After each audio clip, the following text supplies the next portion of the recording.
Sir, ano po sir yung trabaho ninyo ngayon? Driver po, kung ano pong Driver. pagawa po. Si Mrs. po sir, ang ano po pangalan niya? Dieselin Tambuong po. Kasal po kayo sir? Opo, Ilang taon na po si Mrs.? 35 po. May trabaho po siya? Wala po. Nagbubuking po ngayon, sumama po sa lalaki eh. Yun po ang tinatrabaho daw po. Okay, ilang anak ninyo po ni Mrs.? 7 po. 7. Ilang taon yung bunso nyo? 2 taon po. 2 yung panganay.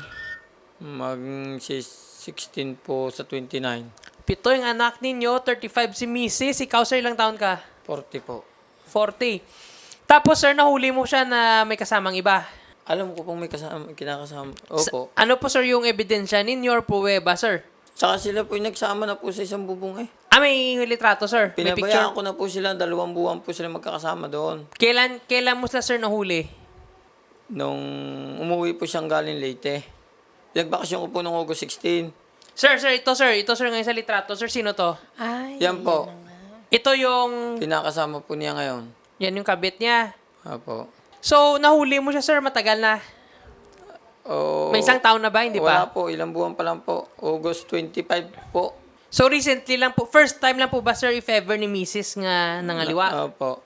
Ano daw sir reason niya sir? Bakit siya sir nangaliwa ng lalaki? Ano po yung kanyang reason? Naligawan po ng driver po eh. Nagbakasyon lang po sa probinsya. Taga saan po ba probinsya nito ni... Leyte po. Leyte.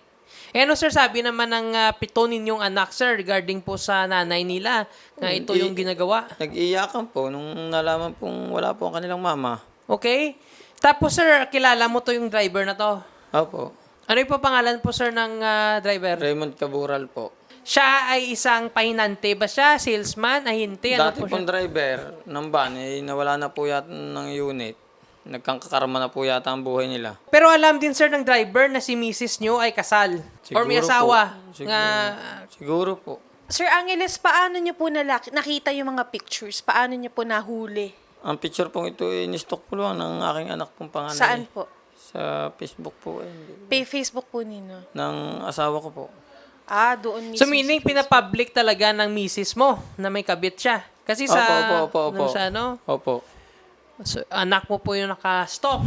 Ikaw ba sir, ano po balak mo sir? Kakasuhan po ba siya? Kasuhan po kung sadya magpupumilit siya doon sa lalaki. Kaysa wala na rin po naman pakanabang ang mga anak ko po eh. Okay, so meaning kung doon pa rin siya sa lalaki, kasuhan mo siya ng adultery. Opo. Pero kung sir, kung let's say, bigla na napaisip siya, na himasmasan, at bumalik po sa inyo, Second chance to. second chance, ano po ba, papatawarin mo or ano? Lalagyan po lang permahan po. Kailangan po yung sigurado po. Dahil pag inulit po, isa dyan tangkal na tangkal po. Pero kung tutusin, dapat po ikulong kung tutusin. Ang mga anak ko po wala pong mag-aalagay. 7 po yun. Naintindihan po naman, tsaka syempre po, Ma'am Sharik, kakakrismas lang. Kaya Syempre, gusto nila na yung pamilya nila buo. So, ayan po, pag sakali daw na okay po si Mrs., papatawarin, pero kung hindi, saka nakasuhan. Magandang hapon po sa inyo, Ma'am Daisilyn. Kausapin po kayo ni Sir Angeles po, yung inyong husband. Kung may sasabihin po siya sa inyo kasi, ayun nga ma'am, nahuli ka niya na may ibang lalaki. Sir Angeles, kausapin niyo po. Hindi ka na naawa sa ating mga anak eh. Kaya naman ka. Tibay ng kalooban mo eh. Hindi ba sabi ko naman sa'yo, hintay lang ako dahil Hintay, wala hintay. nga tawid ang barko. Hintay. Hindi na ako makasakay dito. Hintay ka dyan. Sadyang pinili mo yung lalaki mo kaysa sa pamilya mo. Sus naman, babalik naman ako dyan eh. Babalik? Ikaw lang kasi Anong gagawin mo lagi sa mo akin? sinasabi sa akin na huwag na akong umuwi. Uuwi naman ako kahit hindi mo ko pinapauwi. Ay, Koy, kayo hindi sumama dyan sa Samar. Hindi naman sabihan sasama eh. Kukunin ko lang kasi yung mga gamit ko dito. Sinungaling ka. Sige na ako sinungaling. Wala na akong magagawa. Ano po yung kukunin ninyong gamit dyan, ma'am, sa Samar? Taga saan po Yung kayo? iba ko pong, Hindi po yan- iba ko pong gamit po ng damit po, nandito po kasi, kaya kukunin ko. Tapos, nung paalis na po ako, wala po kasi akong masakyan dahil kulang po ang pasahero ng Ma'am, van. bakit may Hindi mga po gamit ka makaalis. sa Samar, di ba? Taga saan po ba kayo, sir? Taga Batangas Ano po. pa? Oh, taga Batangas po kayo, ma'am, yung inyong pamilya. Ba't ka nagkagamit dyan sa may Samar? Pwede ka naman Kasi po bumili dito. ilang buwan din po kami nagsama ni Raymond. Kaya po ang ibang gamit ko po nandito po sa Samar. Naiwan ko po. Okay, so meaning inamin mo, ma'am, nga nangabit ka nga itong si Raymond. Oo naman po, kasi nakasama ko naman po. Alam naman po yan ni Lito po kasi siya nang nagpaalam naman din po ako nung umalis ako dun sa bahay. Pinayagan din naman na po niya ako. Dala ko po yung 3 kong anak. Oo, matapos ngayon, sinauli mo naman yung dalawa. O, paano ngayon ang sitwasyon ko din eh? Paano makapagtrabaho? Oo, alam Oo. ko naman sinauli ko yung dalawa. Di ba sabi ko sa'yo nasauli ko yung dalawa, magtatrabaho sa Maynila. Sinungaling, Susuportahan ko sumama muna ka sa kayo lalaki. kahit ilang buwan lang. Ayaw mo naman ako papagtrabaho Ba't ka magtatrabaho sa Maynila? papasukan ko, sinat mo, sinabi mo na wag na akong papasukin sa trabaho. Normal, Kaya hindi hindi na sasapat. sumama din Normal, ang hindi loob ko. sasapat yung para sa mga anak mo. Ma'am Daisy, may tanong kami. Di ba, alam mo naman, 7 yung inyong anak. May bunso pa kayong 2 years old, ba? Opo. Oo. So, bakit ka po ng lalaki? Alam mo naman nga may obligasyon ka sa pamilya mo, alagaan mo pa yung mga anak mo kasi magtatrabaho din po si Sir Angeles. Ba't ka pa humanap ng bato na ipukpok sa ulo mo, di ba? Nang lalaki Alam ko ka naman pa. po yun. Alam ko na po mali po yun. So, alam mo nga mali yung ginawa mo, pero ginawa mo pa rin. Hindi naman po ngayon po kasi sabi ko na po babalik naman po ako at ayusin ko naman po ang mga bata. Ako na po mag-aalaga. Kasi ganito po, Ma'am Daisy Lynn. Ang pwedeng-pwede ka talaga kasuhan nito ngayon ni Sir Angeles kasi inamin mo na nga ng lalaki ka. Alam mo naman na kasal kayo, may 7 kayong anak. Ngunit nakipagsama ka pa sa ibang lalaki. So alam mo, may kaso kang adultery. Pinagpilitin pa rin po ang kanyang gusto. Ang desisyon daw po niya eh, sadya maghihiwalay kami. Di ako pumayag po. Kala ko na may ayusin nilang kanilang buhay eh. So Bago ano eh. po ang plano mo, Ma'am Daisy Lynn? Sabi mo, uuwi ka. Opo. Tapos ayusin yung pamilya ninyo. Opo. So hindi ka namang lalaki. Hindi na po kasi po, yun, napag-usapan na po namin din na Raymond na kailangan ko nang umuwi kasi importante sa akin yung mga anak ko. Pero dapat, ma'am, nung una pa lang, bago ka nga nakikipagrelasyon sa iba, inisip mo nga kasal kayo, may 7 kayong anak. 'Di ba? Lagi kasi, ma'am, na sa huli yung pagsisi. Pero sana pa lang, hindi mo na sana ginawa para hindi na tayo umabot sa ganitong punto. Ngayon, ma'am, sinabi mo na ayusin mo pamilya mo para sa kapakanan ng inyong anak. Ma'am, pag nahuli ka pa ulit, ma'am, ni Sir Angeles, ma'am, talaga, ma'am, papakulong ka niya talaga. Okay lang po yun. Okay lang po yan, sir. Hindi ko naman po talaga ulitin yun eh. Sir Angeles, ano po yung gusto mong ang mensahe dito sa kay Ma'am Daisy Lynn? Pati yung anak kong isa na sa probinsya. Namimiss ko na rin yun.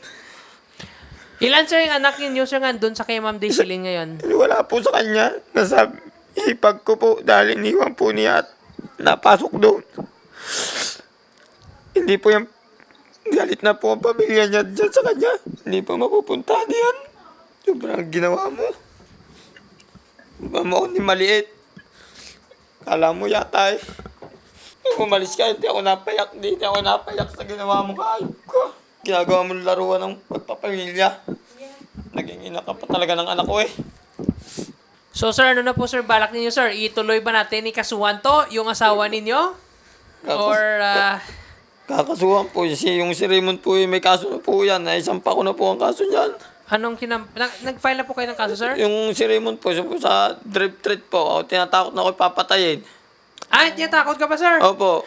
Malamang sir, ituloy talaga yan sir nga may Sobrang kasuhan natin sinungaling grave po ng threat. dalawang yan. Pinagkaisahan po nila ako.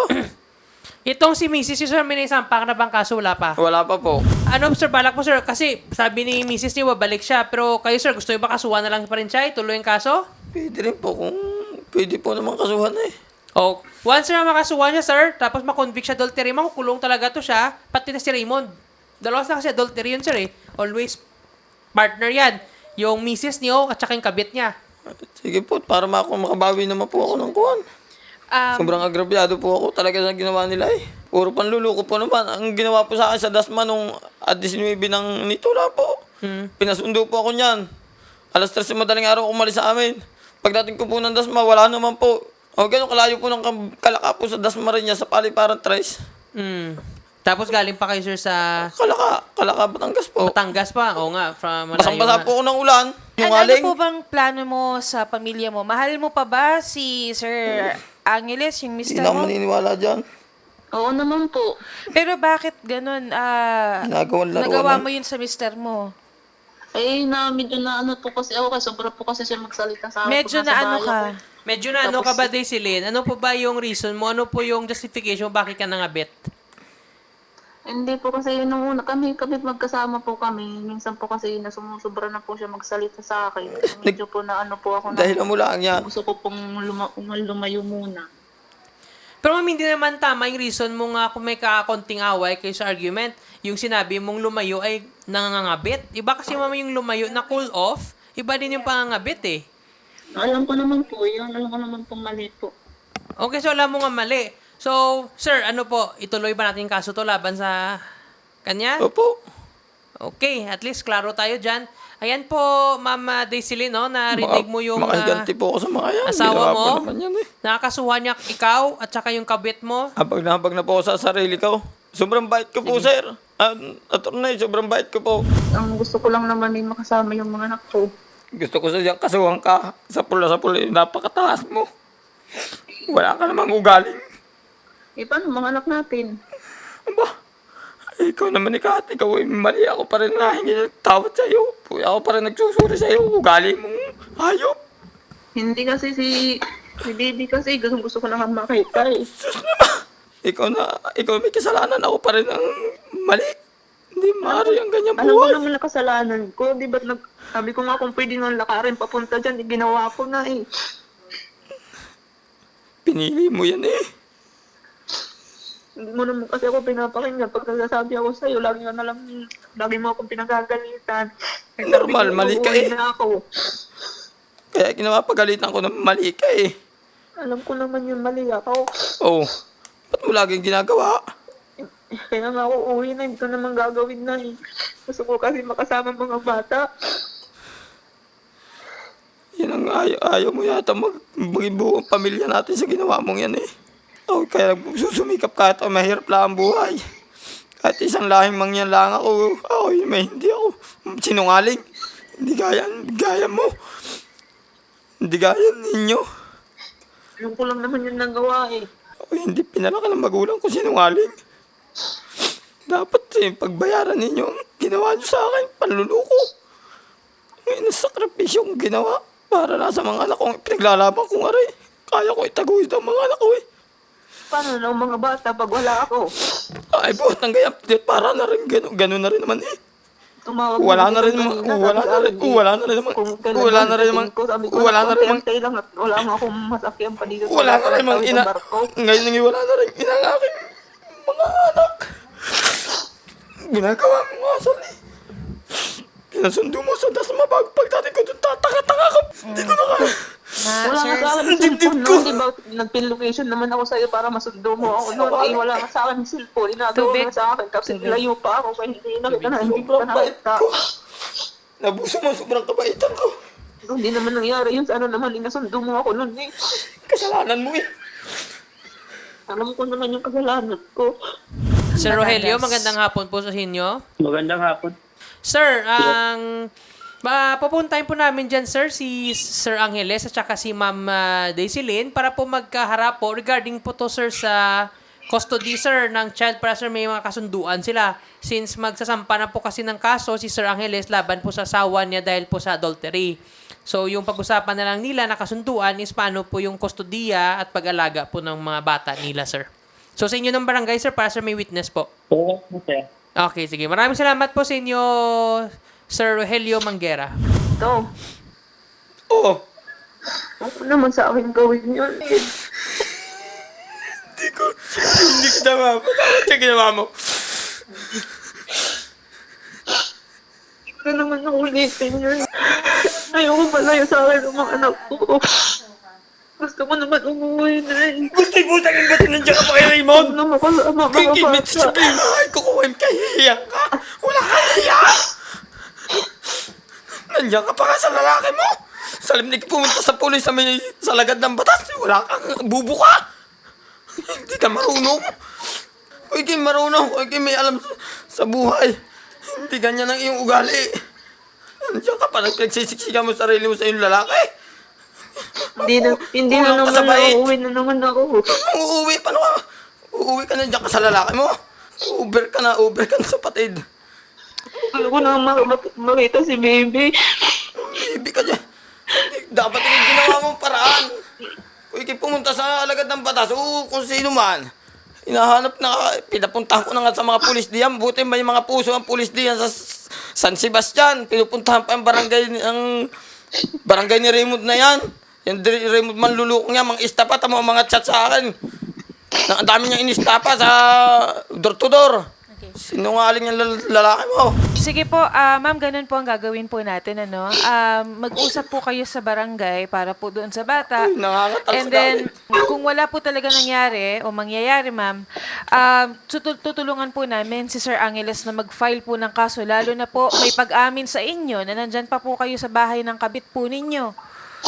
Hindi man lang po kayo nahiya sa anak po ninyo, ma'am. Wala talagang hiya po yan. Di po ba? Opo. Oo. Sige, ma'am. Kulang sa bait. Sana magbago na kayo, ma'am, ha? Kasi kawawa po yung mga anak po ninyo. Sana magbago na siya bago pa magbago yung taon. Oo nga, attorney. Makahabol siya. Oo. But anyway, ganun po Ma'am Daisyline, no? Gawa mo ng paraan, no? Tumuwi ka kasi magharap po kayo sa barangay regarding po sa custody ng mga inyong anak. And after that, doon natin malaman yung kapalaran mo. Kung sa kulungan kayo ni Raymond, tatatanda or mabuo yung pamilya ninyo. So nakasalalay din yan kung ano po yung desisyon din ni Sir Angeles laban sa inyo kung papatawarin ka niya or itutuloy talaga yung kaso. Kasi sa ngayon, currently, sobrang sama ng loob niya at saka sakit ng kanyang ang puso dahil po sa kalokohan na ginagawa mo sa kanya. Yung panluloko mo, sobrang sakit po para kay Sir Angeles po. Ngayon, kahit hindi po ako kumain isang linggo, kaya ko na po sa galit ko po sa mga yan. Hindi na po ako nagugutom sa galit. Sige Sa po, galit sir, ko, naintindihan po tapos sa namin, buto. sir. So, well, sir, ang relax lang po kayo, sir, para, sir, nga, hindi kayo masyadong ma-stress or ma-high blood kasi kailangan, sir, healthy lang tayo. And, well, praying for the best, sir, kung ano man best nga solution. So, magkita-kita naman kayo, sir, sasama kayo ng team ng Wanted sa radyo. Magkaharap po kayo face-to-face ni Mama Daisyline at doon natin, sir, malaman, sir, kung totoo, nagbago na siya or hindi pa din. Sige po, Sir Angeles, salamat po. Salamat po. Okay.